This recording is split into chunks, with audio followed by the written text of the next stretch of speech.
Chapter 10. While Dave was observing all the activity taking place below his lair, he heard the familiar whine of turbo diesel engines. Looking left, he saw 3 state police cruisers and a line of Army 2.5-ton trucks known as deuce and a halves, along with several Humvees coming from the west.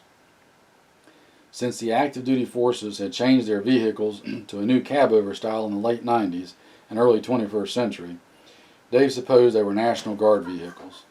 Tailgates thunked with their distinctive hinge creak and metallic slam, and the area under the bridge and beyond was quickly turned into a roadblock with a large enclosed area and a smaller holding area next to a green canvas GP large tent.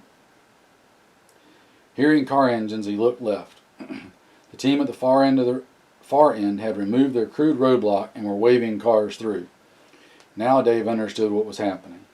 The roadblock was to stop the exodus from the city. This was a natural choke point. The high walls of the highway cut prevented escape, as did the steep embankments of the highway over the swamp. Cars had no escape, and people on foot would be spotted if they tried to escape. Dave watched as the first line of cars pulled up to the checkpoint. Standard stuff, papers checked, some cars were searched. There was an unpaved area between the two sides of the highway, marked with the official use only sign seen all over America. Most of the cars were reversing direction by crossing there and headed back east towards Boston and the suburbs. A growing number of cars and small trucks were directed into the larger fenced area, where the people in them were handcuffed and forced to sit as their vehicles were searched for contraband.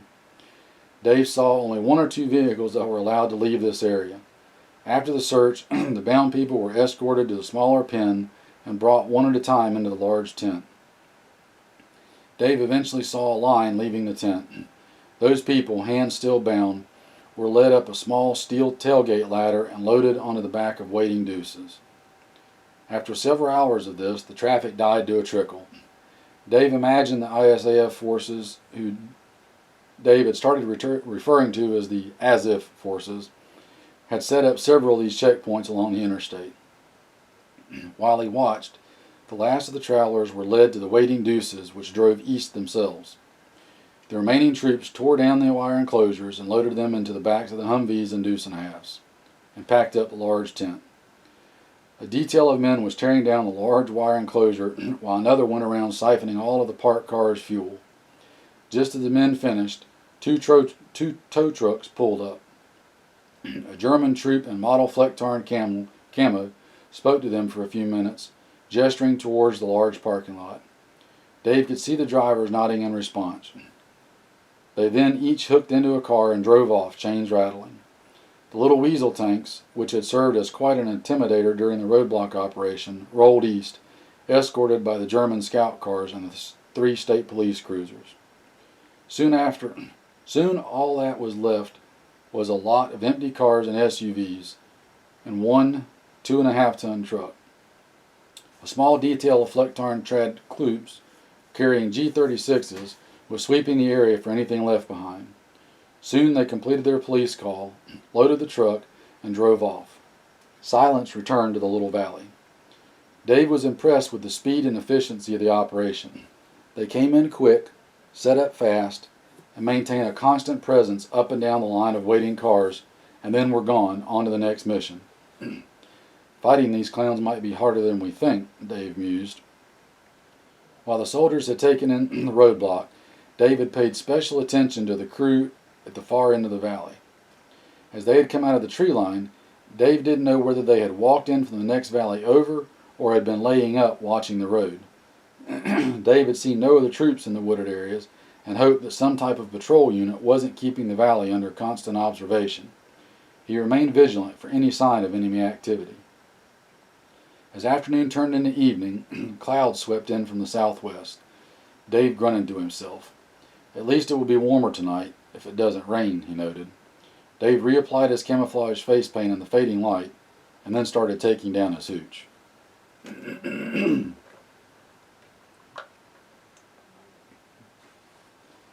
last thing Dave took down just before he left was the space blanket.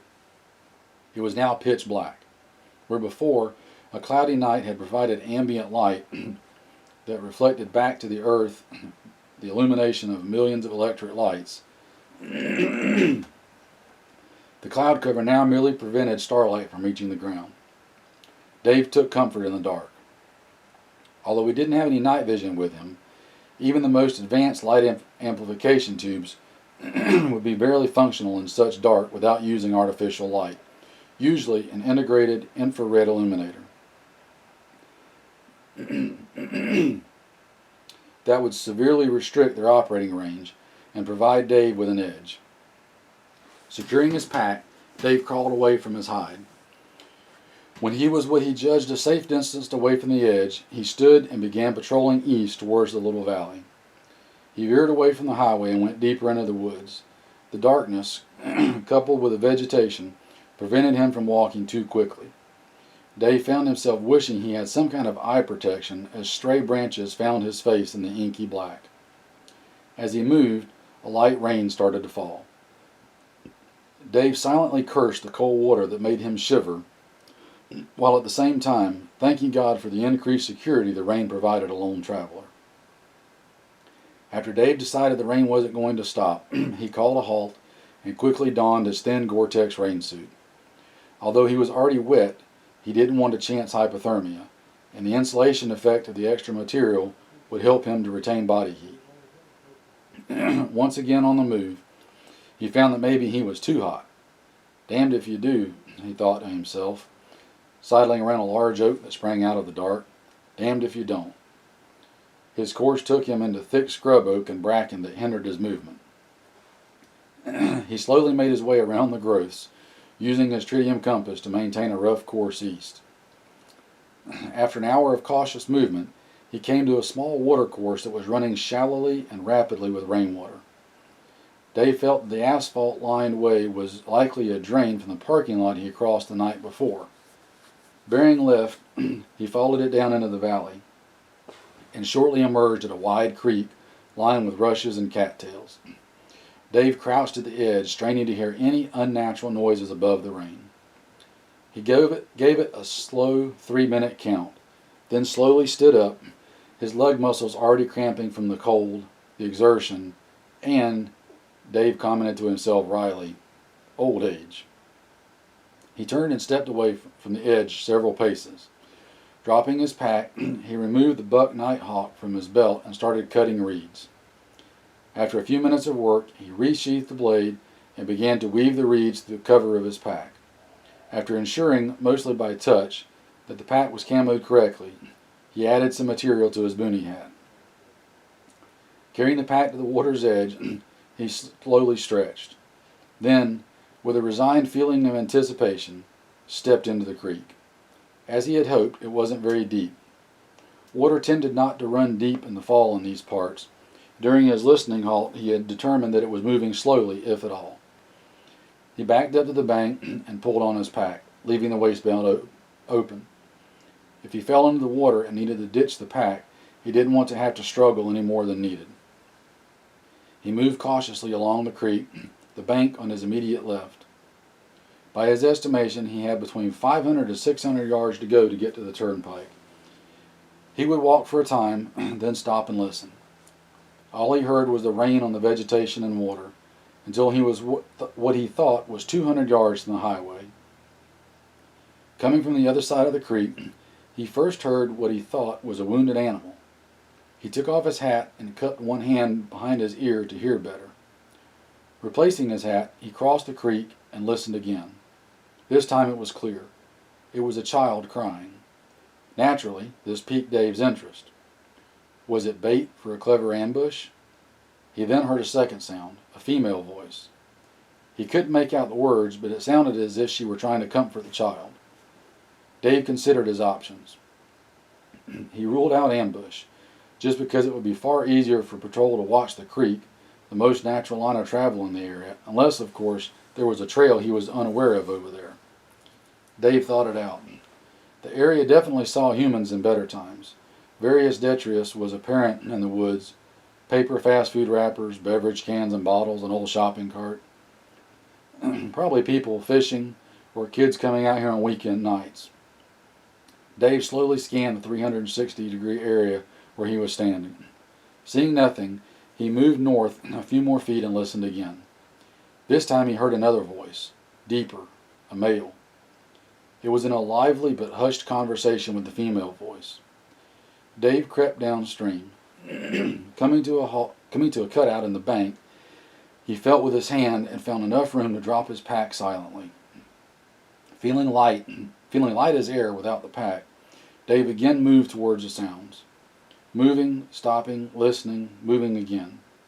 He came to a clear area. Apparently there was a path on the other side, and it, or a branch of it, led to this fishing spot.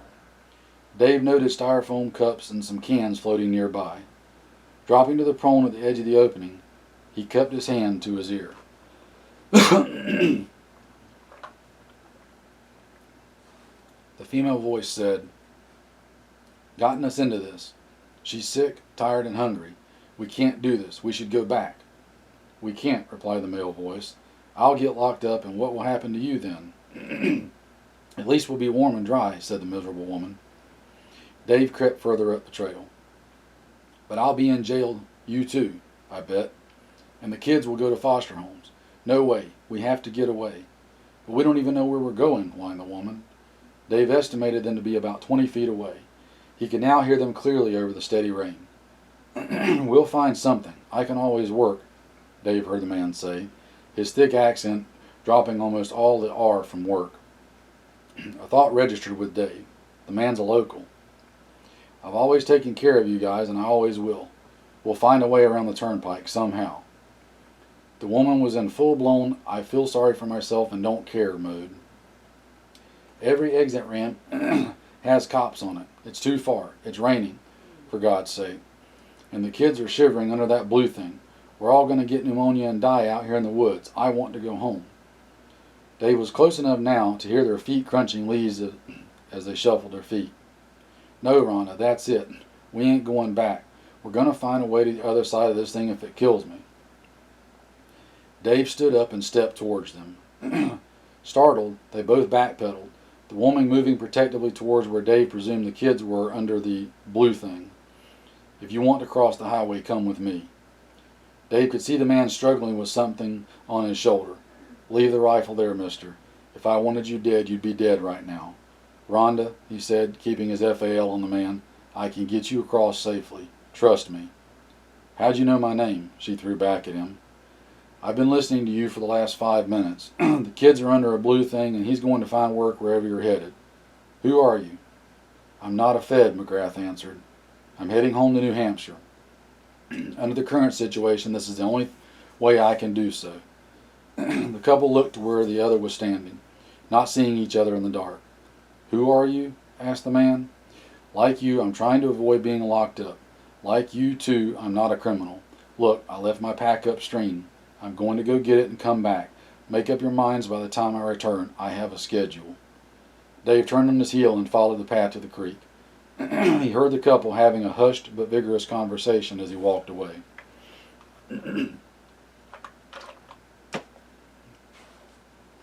When Dave returned, again approaching the couple cautiously in case they decided to bushwhack him, they were still talking. "Well, what's it going to be?" asked Dave directly. Dave could hear the woman shuffle her feet over the light rain. "We don't know what to do." Dave stepped closer to her, remembering a line from a movie. He stuck out his hand to her and said, "Come with me if you want to live." Ironically, she took his hand and said, "How do I know I can trust you?" Dave was silent for a moment. One more answer and he was gone. "If I wanted to kill you for food, I could have already done so. If I wanted to rape you, I'd have killed everybody else here first. You have 30 seconds. Just as he stopped, he heard a child sneeze. Rhonda said, "Jennifer, quiet." But Dave was already next to the blue tarp, dropping his pack. He pulled out his red lens light and looked at 4 bedraggled children, ranging from what he guessed was 3 to 12. "Hi," he said in his friendliest voice. "I'm Mr. McGrath. You guys want some hot soup and a dry bed?" The littlest child, tow-headed girl with huge eyes, nodded meekly while holding a plush duck. "I can get you across the road, and then we can camp and have hot food. Would you like to come with me?" The little girl looked up at Dave in the red light. What kind of soup? Dave grinned. I have chicken noodle soup, ramen soup, and beef stew. Do you like any of those? The girl nodded. I like chicken noodle soup. Well, let's get you packed. Dave stood and turned his light on the parents. Pack your stuff, you're coming with me. The man nodded, okay. The former NCO looked at the man. About 5'9", average build, no beer belly, long hair, wearing jeans, hiking boots, a flannel shirt under what was likely a blue rain jacket. It was hard to tell in the red light. He had an SKS on his shoulder by its sling. Why are you guys running? Dave asked. Rhonda answered, because he sent a letter to our congressman telling me he wasn't giving up his stupid gun. From my gold dead hands, he signed it. My cousin's husband's partner at the Dart League is a cop, and Tony's name was on a list of people they were going to arrest for not turning in their guns. He told him and my cousin called me. We packed and left right away, but we ran into roadblocks everywhere. We parked at the Shop and Save, and we've been walking ever since. Dave considered this a moment. Tony, do you know how to use that rifle? Yeah, man, I was in the Navy. What'd you do? Asked Dave, cocking his head in the dark. Machinist mate on the Theodore Roosevelt. Okay, said Dave. Big stick, huh? You could hear the pride in Tony's voice. That's right, the baddest ship to sail the 7 seas. Well, Lieutenant McHale, we have got to move, and like right now. The longer we stand here in the rain, the closer we get to losing the cover of darkness. Right, said Tony, resolve in his voice. Rhonda, you get the kids, I'll get our backpacks. Dave watched them, letting Tony borrow his red lens light. Rhonda was struggling to get the kids ready. Dave walked over. Do the kids have raincoats? No, said Rhonda, anxiety in her voice. We packed so fast I forgot them. I could kill him for this, she stated, meaning Tony. Well, let me help you then. Dave turned to his pack. You have 4 kids' parkas? She pronounced it pakas. In your pack? Dave gave an unseen nod. The next best thing. Several minutes later they were moving out, Tony and Rhonda carrying surprisingly high-quality internal frame packs of blue and purple. Jennifer, the little one, was perched on Dave's shoulders, resting between the pack, which rose higher than Dave's head, and his neck. Dave was happy she didn't need diapers. The other kids held on to their mother and father's hands and had backpacks of their own. Small day packs, Dave was sure. Dave was sure they used as school bags in less trying times. Clad in rain parkas made out of 4 of the trash bags Dave had in his pack, they looked like shapeless blobs with heads and legs. On the little girl, giving Dave's neck a temporary cramp, the bag covered her feet too, if she stood up. The family followed Dave to the creek. How are we crossing? Asked Rhonda a little too loudly. Dave stepped over to her. Leaning into her ear, he whispered, Rhonda, you need to be quiet. A little louder, he addressed his wards. From here on out, you need to be silent. No talking, no sneezing. He felt little hands pushing his hat over his eyes and heard a giggle. And no fun till I say so. Got it? He heard a tiny voice say, Yes, Mr. McGrath. He turned to Rhonda and Tony. Follow me. Rhonda first. Tony, you don't shoot anything unless I fire first. Got it? Loud and clear, whispered Tony. Let's go, Dave said with finality, and stepped into the creek. He heard voices hiss as the family followed him in the cold water. The rain had picked up and was falling steadily in large, quick drops. He turned his head and whispered, Hey, Cindy Lou Who, put my hat on. Small hands pulled his boonie cap off, and a tiny voice whispered in his ear so close it tickled. This is a big hat, Mr. McGrath. They followed the stream without incident until, looming before them in the dark, was the embankment, the interstate devoid of traffic 30 or more feet above them. They could sense it more than they could see it.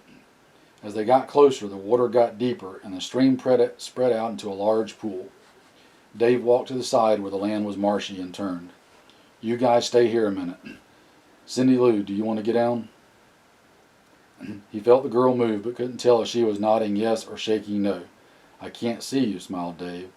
The little voice in his ear whispered, No. Okay, hold on. Dave moved towards the embankment, wading through the pool that had collected. He moved from the right edge of the pool to the left and soon found what he was looking for. A large culvert ran under the road. big enough to let the stream through if it rained enough, and large enough for deer to cross through if felt so inclined. He let his L1A1 hang on the assault sling and reached up and grabbed Jennifer under each arm. "I'm going to take you down now," and swung her off his shoulders. He stood her in the culvert and turned his back. Sitting a little, he let the weight of the pack rest on the lip of the corrugated steel and took off the pack. Stretching his neck to each side, he heard it crack. "Much better," he said to himself. Turning to Jennifer, he said, "You'll be safe here with your duck. I'll be back in a minute with your mom and dad, okay?" "What about my sisters and brother?" the little voice asked. "I'll bring them too, Cindy." Dave waded straight out. The water never got to his waist, so he was sure the two oldest kids could make it. Finding the family, he took the next youngest, Carolyn, and put her on his now unburdened shoulders. Signaling with his hands to the others, I followed him into the middle of the giant puddle. Reaching the culvert, he set Carolyn down next to his pack. Turning, he picked up Julia, and then the oldest child, Jake. He then climbed up into the steel cave himself. Moving his pack deeper into the tunnel, he told the children in a whisper to go up to it and wait. He then helped Rhonda and Tony up. "How did you know this was here?" asked Rhonda. "A hunch," Dave whispered back to her. "Let's get the kids and get out of here." The parents reassured their kids that it was okay, and Dave reshouldered his pack in the tight confines of the steel tube. Leading the way, Dave set out well ahead of the family. He found a few areas where sticks and debris blocked the way, which he cleared as quietly as he could. The only sounds were his breathing and the footsteps of the 6 people behind him. Wishing they could deaden the echo more, Dave soon reached the end of the culvert. Another pool had formed here. He sat on the wet edge and lowered himself into the water. When his feet didn't touch bottom, he quickly sat back up. Dropping his pack, he waited a few minutes for Rhonda to catch up with him. "Wait here," he whispered, and holding his rifle up high with one hand, he again lowered himself. His feet touched bottom at about 4 feet. Pulling his pack after him, he laid it in the water as silently as he could. He habitually kept everything in it in waterproof bags in one kind or another. He wasn't concerned about the contents getting damaged. He pulled the pack behind him like a large green and model pool toy. Dave held the FAL in his right hand, keeping the muzzle pointed to wherever his head was turned. Reaching the far shore, far in this case being 100 feet or so, Dave noted that the water was about 2 feet deep. He placed his pack on the shore beneath a large tree which overgrew the bank. He then returned to the family. "Tony, I want you to come with me." "Peanut," he said to the older girl, "I'm going to carry you to the shore." She nodded her assent, and when Dave turned, she climbed onto his shoulders. "Hold on," whispered Dave, the rifle in his hands. He felt her hands grasp him. "Not so tight," said Dave, as she squeezed tightly on his neck. He felt the hands slacken. Tony sat on the edge and slid right in. His pack took to this badly and immediately turned turtle on him, dunking him into the frigid and dirty water. Dave felt the small hands squeeze him as he took 2 steps and reached under, grabbing a handful of black hair. Struggling to maintain his balance, Dave pulled Tony to his feet and immediately fell on his tail into 4 feet of water. He went full under, letting his rifle fall free, and felt the girl let go and kick away. Struggling to regain his footing, Dave the super soldier got to his feet, choking and sputtering. He turned and saw a smiling face floating just above the rain-spattered surface. "Are you okay?" he and Carolyn asked each other simultaneously. They both grinned. Dave lifted the young girl out of the water and seated her on the edge of the culvert. Tony was standing next to him, looking like a half-drowned rat. His pack was floating next to his waist. "Let's try that again," suggested Dave. "Tony, carry your pack over your head." Tony nodded and picked the pack up. "Still got your rifle?" Tony grinned sheepishly and walked over to the culvert. Putting his pack down next to his daughter, he said, "No." Quickly turning away, he walked out a few steps and dropped under the water. It took him several tries to find it. "We'll clean it up later," said Dave. "Gotcha," answered the chagrined man.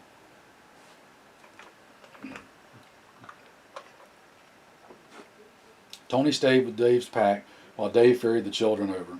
Jake, the boy, was tall enough to make it on his own and accompanied his mother on the final trip.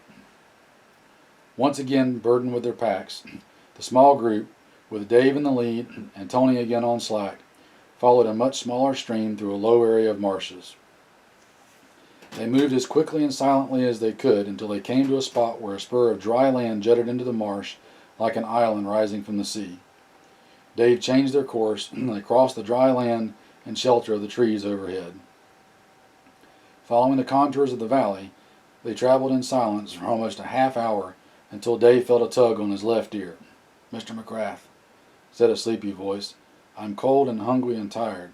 When can I have some soup?" Dave stopped and took a knee, glad for the excuse.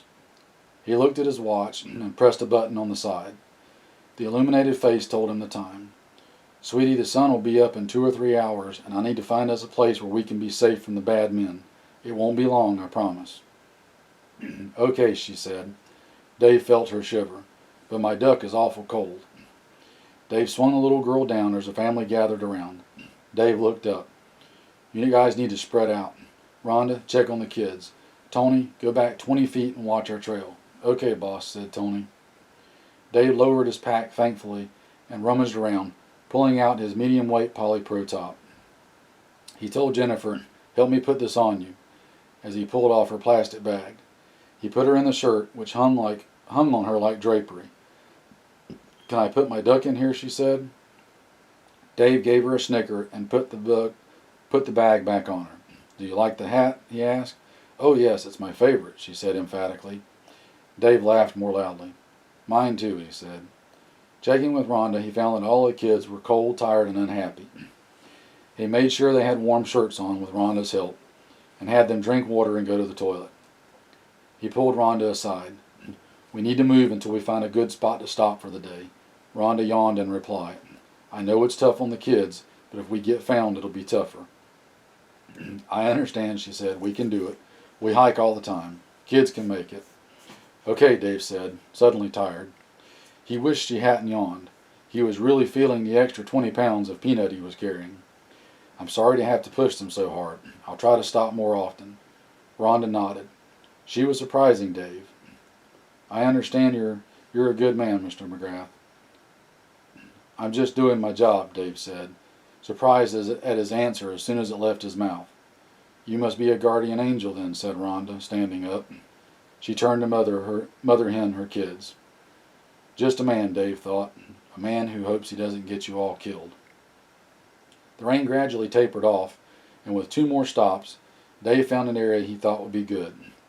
A tall stand of white pines surrounded by grapevines, the leaves still clinging tightly to the only homes they had ever known. McGrath placed a now sleeping girl on the ground as gently as he could, and lay his pack next to her protectively. The others dropped to the ground with soft groans and sighs. Dave spoke to Tony. "I'm going to check this stand out. Keep an eye on things. If anything happens, go back the way we came for a 1/4 mile and wait for me, all right?" "All right," said Tony. "Look, I want to thank you for everything." "Later," said Dave, not trying to be rude. "We can catch up after we've slept, okay?" "Yeah, sure," said Tony. Dave placed a hand on Tony's shoulder. "You're a good man, Tony. I'm glad you're covering my back." Tony puffed out a little. "Thanks. Want me to cover our trail?" "That'd be great. Just don't shoot me. I'll be coming back the way I left." "Gotcha." Dave stopped and let Rhonda know which way he was going and what to do if there was trouble. As he left, he added, "Jennifer is sleeping next to my pack." Dave crept around the copse and, finding no easy way in, finally crawled and wriggled his way into the stand. Just as he expected, the center was mostly devoid of brush. A little cathedral under weeping boughs that dripped cold water from their tips. He circled the area again and found no obvious path out. He sighed and pulled out his Spyderco knife. Slinging the FL on his back, he cut a small, circuitous path out of the thicket. This took almost a half hour. Rejoining the group, he led them to the entrance. The children crawled right in, Rhonda following. Dave and Tony half dragged, half carried their packs into the glade, the 3 trips taking their toll on the men's elbows, knees, and energy. Finally ensconced in their new home, Dave returned and did his best to both cover their back trail and camouflage the tunnel. He returned to the thicket to find all the children awake, looking at him. "Can we have our soup now?" asked Jennifer. "Sure you can. Take off those bags and sit on them. I'll get the soup on." Dave removed the S-bit stove and his canteen and cup. Digging a hole in the moist earth, he placed a full hexamine block in it. Laying on his side and curling around the hole, he quickly flicked his disposable lighter and after a moment ignited the block. He quickly pulled his firefly light out of his t-shirt where the little LED light hung on his dog tag chain and removed 2 cans of condensed chicken noodle soup from his pack. These were cans recovered from the empty house what seemed like 2 weeks ago, but was only days. Using the P38 which hung from the same chain, Dave quickly emptied them into the cup, which was already over the flame. Hissing and sputtering, the soup quickly gave off an aroma that made Dave's stomach rumble. He too was hungry. He filled the cup the rest of the way with water, noting that virtually no sign of the burning block was visible. Tony came over. "The kids all have cups and forks and spoons in their packs."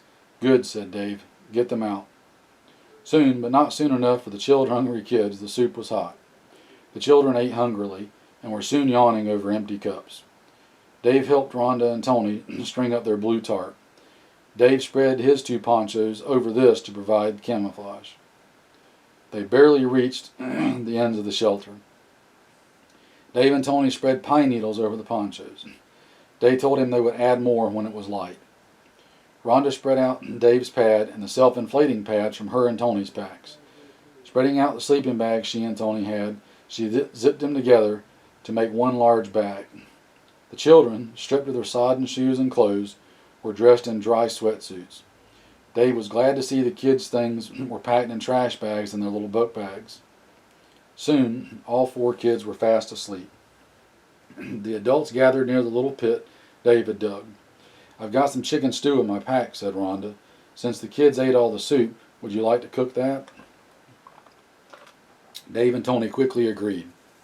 Soon, a large can of stew was on another hexi block. They ate in silence, each drinking their own water, the couple from matching Nalgene bottles. Finishing up, Dave said, "I'll take first watch. You guys get some sleep."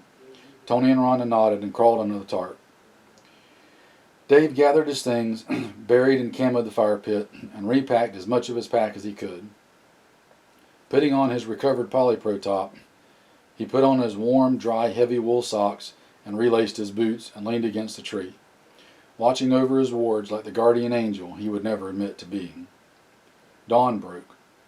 Dave took this as a good sign. With the dawn came a southerly wind, which quickly went about clearing the clouds. Dave felt a chill in the air and was concerned that the Indian summer was done with the whole business and ready for a little break. He rose and stretched, his back cracking and legs groaning. "What the hell am I doing here?" thought Dave. "This sucks." He smiled. Remembering cold, wet days in the Army, he changed his attitude. "This doesn't suck enough," he smiled. "Huh and all that. Well, Dave, I am here and I'm going to kick your butt." With a feeling of defiance towards the fate that had brought him to this point, Dave set about his work. The family was still sleeping under the crudely camouflaged tarp. Working silently as he could, Dave improved the camo job, trying not to overdo it and cause the whole thing to collapse under its own weight. He then changed into his dry pants and shirt, laying his wet things in a sunny spot. He drank some water and ate an MRE cake for breakfast. After brushing his teeth, he decided he needed to shave, and he did. Feeling refreshed, Dave carefully reapplied his camo cream and made his morning toilet in a far corner of the clearing behind 2 of the great pine trunks. He then took out his cleaning kit and cleaned the Makarov, and then the stranger's SKS. Dave idly noted as he cleaned it that it was a 1954 stamp Russian SKS. The chrome blade bayonet, in addition to carrying a wicked edge, was spray painted black. Dave decided Tony at least had some sense. It was also equipped with a 30-round magazine that Dave found slow to remove and insert. He cleaned Tony's ammo, drying it, and reloaded the weapon. He then cleaned the FAL thoroughly and unloaded all of its magazines, cleaned them, reloaded them one at a time. He double-checked the contents of his pack, making sure his radios and spare ammo were still dry. He then changed into a pair of dry socks and liners, powdering his feet and airing out his boots. Dave checked the path he had cut in the dark and decided it was okay for now. Refilling his canteen from the soda bottle he had filled with the rescued spring water, Dave drank a little more. He carefully and deliberately removed the waist belt from his pack and buckled it about his waist. He consulted his topo map, and using the blade of his Leatherman, cut out 2 map sheets that covered where he estimated they were. He used a red alcohol marker to write, "I will be back by 8 a.m., McGrath." He propped the open book up on Rhonda's pack. He left the clearing by his own path, taking time to cover his back trail carefully. He halted at the edge and listened for a bit. He shook his head to wake himself. Last night had been long, cold, wet, and difficult. It was all he could do not to fall asleep. He circled the camp at about 150 meters out, identifying terrain and locating their spot on the map. He found a small stream that lays through the wood. As it wasn't on the map, he figured it was seasonal. He hoped it would remain flowing until he could return with his water bladder. The terrain was typically eastern woodland hardwoods and pine trees. The undergrowth was prolific, but still navigable. Dave sat under a low oak for a while, listening for any indication of human presence and poring over his maps. Their route would now take them through areas of widely diverse population centers.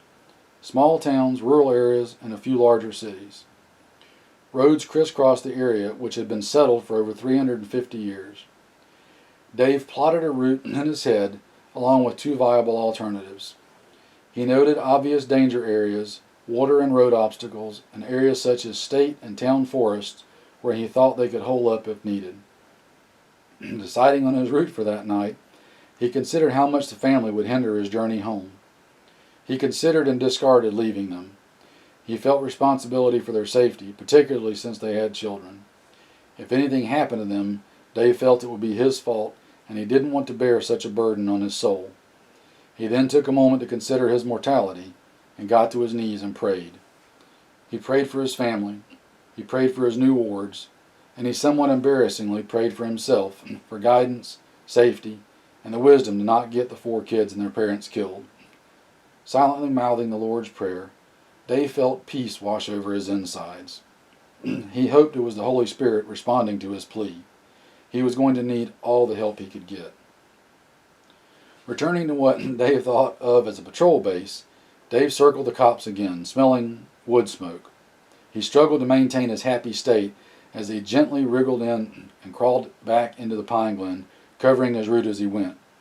He turned to see Tony sheepishly dropping his rifle from his prone position behind Dave's pack. "It's all right," Tony called out, far too loudly for Dave's liking. "It's Mr. McGrath." Tony stood up as his wife, with a 10-22, and his 4 kids came from behind the trees, where Dave had made his latrine that morning. "Sorry to startle you," said Dave, smiling at them. The look on their faces was one of relief and fear just past. "But I wanted to check out our AO and see what we were in." "I felt like it was that," answered Tony, "but we had to be sure when we heard that noise in the bushes." "That's okay, you did the right thing," replied Dave. "You've got good instincts. We do need to make up a way." Dave's voice drifted off. "First things first, though. Come here." It was basically an order, and Tony followed. "You too, Rhonda," Dave said, pointing. "What?" she asked, real concern in her voice. Dave walked over to where a fire burned. Taking a small orange trowel from next to a freshly dug pit, Dave began smoldering the fire. "What are you doing?" asked Rhonda. "We was going to cook breakfast and dry the kids' shoes and stuff." "They can smell this a half-mile away on a good wind. No fires, got it?" Anger was in his voice. "Yeah, I guess," said Tony, "but why are you so pissed? It's just a fire." "You could get us all killed with a fire. And quit talking so loud. Cripes, they can hear you in Springfield." Dave finished his work. The entire family stood near, looking at Dave as if he could snap at any moment. Dave stood, readjusting his chest pouch and unbuckling his belt. "I'm sorry if I'm hard," his voice trailed, looking at the children. "I'm sorry if I'm short. But this is dangerous stuff. You're not on a camping trip in the Poconos. You are a fugitive in a war zone. You need to start thinking like that or you won't make it." "Well, we don't know all this stuff. Heck, we're just trying to get by. If you want us to do this stuff, tell us. You don't have to go yelling at Rhonda and scaring the kids, Mr. McGrath." We want your help. Heck, we'd still be out in the rain if it weren't for you. But don't go off half-cocked." Tony was finished, his arms folded defensively. Dave looked at him hard. "Put the kids' stuff in sunny spots to dry. If you have dry clothes for them, put them on. From now on, no loud voices." He looked at the 4 kids. "Especially you guys, understand?" They all nodded, the 2 oldest looking a little defiant. "Look," began Dave, taking his rifle off his neck and standing on its butt, holding the muzzle with his left hand. "I spent a long time in the infantry. I can get you through this, but if you start making noise and can't control your kids, I'm out of here. I'm willing to help you, but you need to put out 110%, understand?" The 6 heads nodded.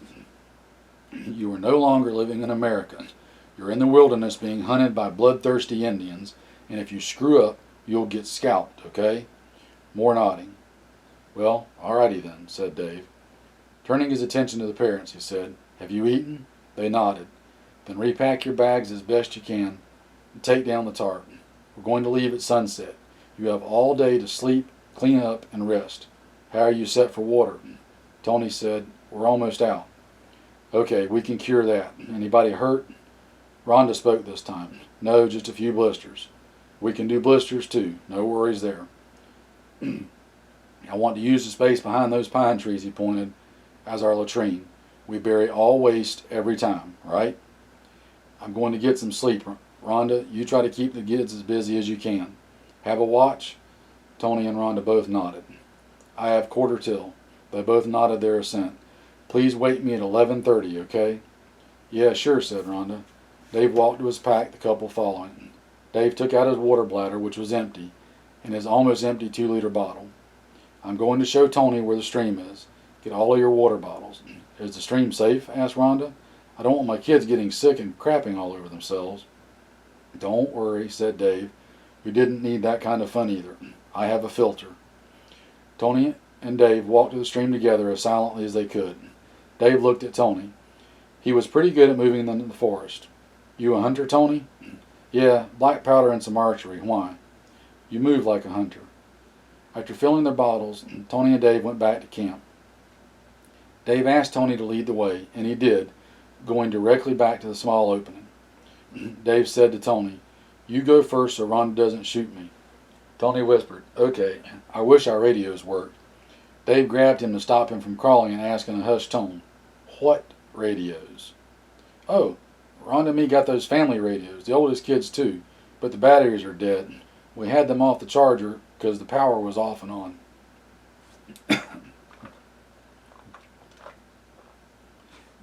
Dave looked at him. "Let me see him when we get back to camp." "Yeah, sure, what's the big deal?" And off he crawled, his SKS dragging in the dirt like a short dog's long tail. Dave examined the radios. Family Radio Service, or FRS, handhelds. Small, but with rechargeable batteries. Dave asked and was told, "We kept them on chargers at home, but with the bad power we unplugged them. I hoped they'd work, but the batteries are down. We was hoping to get batteries somewheres." Dave grinned, removed the solar charger from his pack, and told him, "Keep these in the sun today, and we'll try to get the talkies up for tonight." "Great," replied Tony. "This is sweet, and by sweet I mean totally cool." Dave gave further instructions to the couple and suggested that they try to get the kids to rest, as it would be another long night. He asked Tony and Rhonda about the kids' clothes and found that they had enough warm stuff to meet Dave's approval. Knit hats, sweats, fleece jackets. Rhonda was concerned that they didn't have gloves. "Do they have extra socks?" asked Dave. "Yeah, sure," she answered with a curious look on her face. "Then they can wear them as mittens," said Dave. Rhonda blinked 3 times deliberately. "How do you think of this stuff?" she asked. Dave slept for most of the rest of the day. He was awoken promptly at 11:30 and set up his radio, taking the time to deploy his expedient antenna, since he had the place and luxury of doing so. At exactly noon, he heard the voice of his friend Scott come over the earpiece.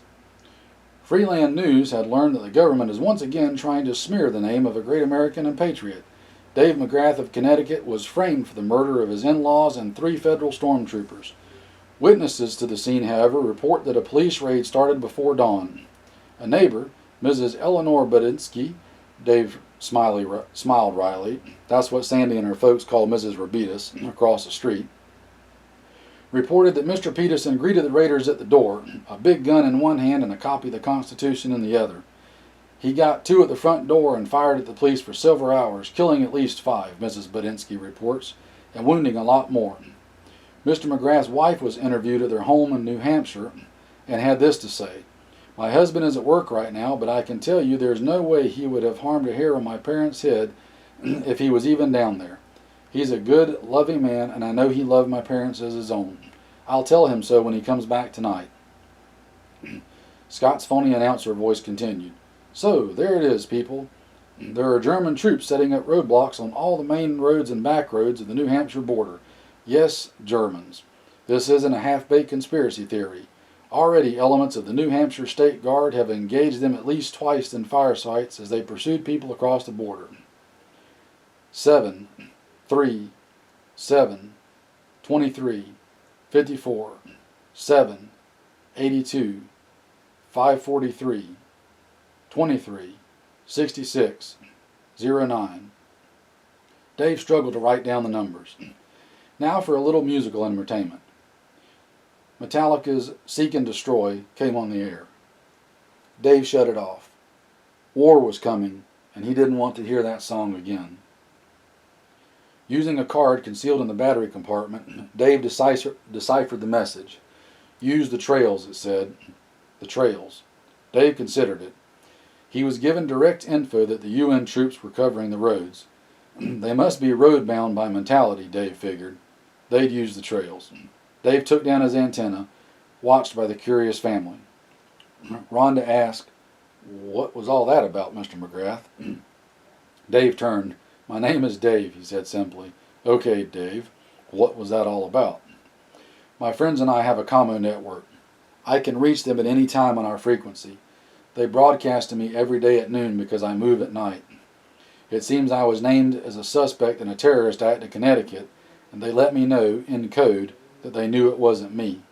They let me know that things are okay back home. Just now they broadcast a special code to me that I had to decipher. They told me, in so many words, that the UN goons have the roads covered, but that we should be okay on the trails. I know a few trails that are off the beaten path that led us right into New Hampshire, where we will be safe." "I see," said Sandy. Dave, are you a survivalist?" Dave couldn't help but smile. "Just a survivor, Rhonda, like you." Dave was still tired, so he went back to sleep. Waking a few hours later, he repacked his ruck and checked on the batteries in the charger. Julia was watching it and moving it ever so often to follow the dapple sunlight. "My mom said this was a real important thing to do, but it's really boring," said the girl, keeping her voice low. "It is important, Julia," answered Dave. "Sometimes it's like that.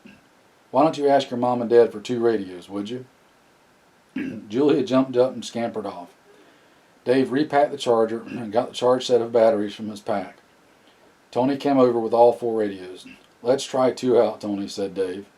"By the way, my name is Dave." Tony nodded. "Rhonda told me. It's nice to meet you." "And you. Let's load these puppies up and see what we got." The radios worked fine.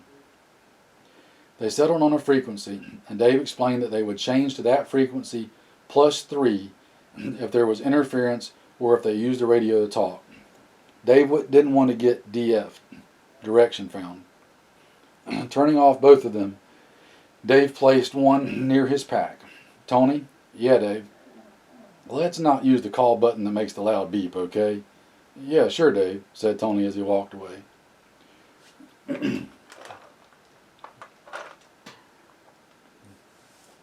Dave held a meeting shortly before dusk. "I wanted to go over what's going on. My friends had told me that the only way is on trails, which is what I was going to do anyway. I know of 4 trails that we can reach in 1 or 2 days. We're trying to get to the closest for now. The kids need to move between you guys. I'm not going to carry Cindy Lou Who tonight. I need to be on point, and it's not the safest place for her. Have Jake help with her." "Jake?" Jake nodded. "You need to be a man now, and if anything happens to your folks and me, take the kids back the way we came. Tomorrow we should have batteries for your radio, so we can talk to you. But for tonight, follow the back trail as far as you can go, then wait. One of us will come for you. If we can't, wait there a day and walk to the east, where the sun comes up. There's houses in a town about 2 miles over that way. Follow the road south towards the sun. It's the best I can do if that happens. It's going to be cold tonight, but remember, it'll be warm moving. So start out a little chilly, but keep your jackets and the tops of your packs, okay? The kids all nodded.